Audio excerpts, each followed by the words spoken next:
ဌာနချုပ်မှာလုပ်တဲ့ UN Special Envoy ရဲ့ briefing မှာလဲပေါ့နော် UN Special Envoy ကိုယ်တိုင်ပေါ့နော်ဒီ proof of life ဆိုတဲ့စကားလုံးကိုပါသုံးပြီးတော့ဒီဒေါ်ဆန်းစုကြည်လွတ်မြောက်ဖို့အတွက်ပေါ့နော်အားလုံးဝိုင်းပြီးတော့တောင်းဆိုပေးကြဖို့ဆိုတဲ့ဒါကိုလည်းပေါ့နော်သူထည့်ပြောသွားတာရှိတယ်ပေါ့နော်ဆိုတော့ကျွန်တော်တို့တွေရဲ့မိန့်ခွန်းမှာလည်းပေါ့နော်ကျွန်တော်လည်းပါဝင်မိန့်ခွန်းပြောခဲ့တာရှိပါတယ်အဲ့ဒီမိန့်ခွန်းမှာလည်းပေါ့နော်ဒီလိုမျိုး proof of life လှုပ်ရှားမှုတွေ81 for 81 challenge လှုပ်ရှားမှုတွေပါဝင်ပေါ့နော်နောက်ပြီးတော့ဒါ rose movement တွေပါဝင်ကျွန်တော်လုပ်နေတဲ့ဥစ္စာတွေကိုဆိုတဲ့ဥစ္စာကိုလည်းအတိပေးပြောပြတယ်ပေါ့နော်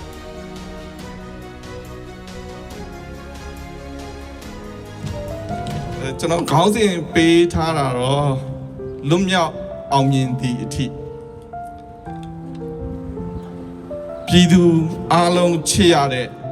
လူထုခေါင်းဆောင်အတိုင်ပင်ခံပုဂ္ဂိုလ်ဒေါ်အောင်ဆန်းစုကြည်အမေစုကပြောတယ်အကြောက်တရားက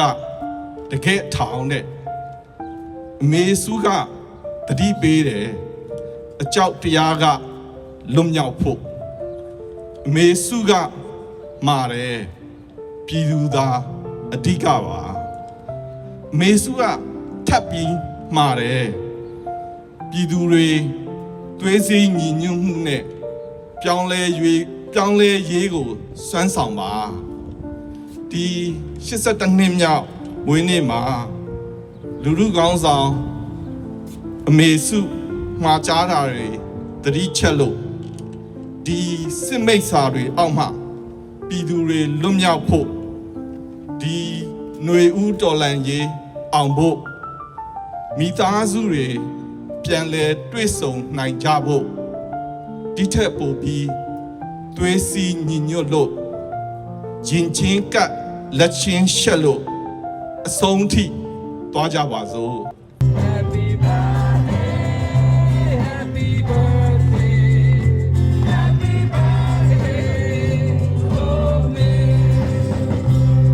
နိုင်ငံတကာလည်းဒေါ်ဆန်းစုကြည်ဆိုတာနဲ့ပေါ့နော်အားလုံးကစိတ်ဝင်စားတယ်အားလုံးက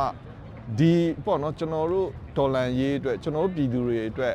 hope တစ်ခုဖြစ်တယ်ကျွန်တော်တို့ရဲ့ symbol တစ်ခုဖြစ်တယ်ဆိုတဲ့ဥစ္စာသူ့ရဲ့နာမည်ကိုပြောလိုက်တာနဲ့ဒါကလိုကျွန်တော်တို့ကြားသိရှိနေတဲ့ဥစ္စာမျိုးဖြစ်တဲ့အတွက်ကြောင့်ဒါတွေကအခုဒီလိုမျိုးအရှိန်နဲ့ပေါ့နော်ပြည်တွင်းပြည်ပမှာတွေရောတောက်လျှောက်လှုပ်လာနိုင်တဲ့ဥစ္စာကအခုချက်ချင်းတော့ကျွန်တော်တို့ရဲ့ဥစ္စာတော့ပေါ့နော်ရလက်တော့ကျွန်တော်တို့မရသေးဘူးဒါပေမဲ့လည်းဒါတွေက accumulate ဖြစ်လာပြီးတော့ဒါတွေကစစ်အုပ်စုအတွက်ပေါ့နော် PR တွေဖြစ်တယ်လို့တော့ကျွန်တော်အပြည့်ယုံကြည်တယ်ဒါကြောင့်ဒီလိုမျိုးလှုပ်ရှားမှုတွေကိုကျွန်တော်တို့တောက်လျှောက်သွားနိုင်နေလေ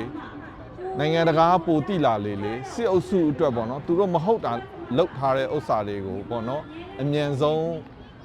review လုပ်ရမယ်ဥစ္စာမျိုးတွေပဲရောက်မယ်လို့ကျွန်တော်ကတော့မြင်တယ်ပေါ့နော်ဒါကြောင့်ဒါကိုတော့ကျွန်တော်တို့တက်နိုင်သမျှကိုလုံနိုင်တဲ့ဘိုင်းကနေပြီးတော့မျိုးဆက်ပြီးတော့လှုပ်သွားပေးကြဖို့ကိုလည်းကျွန်တော်မေတ္တာရက်ခံလိုပါတယ်ဗျ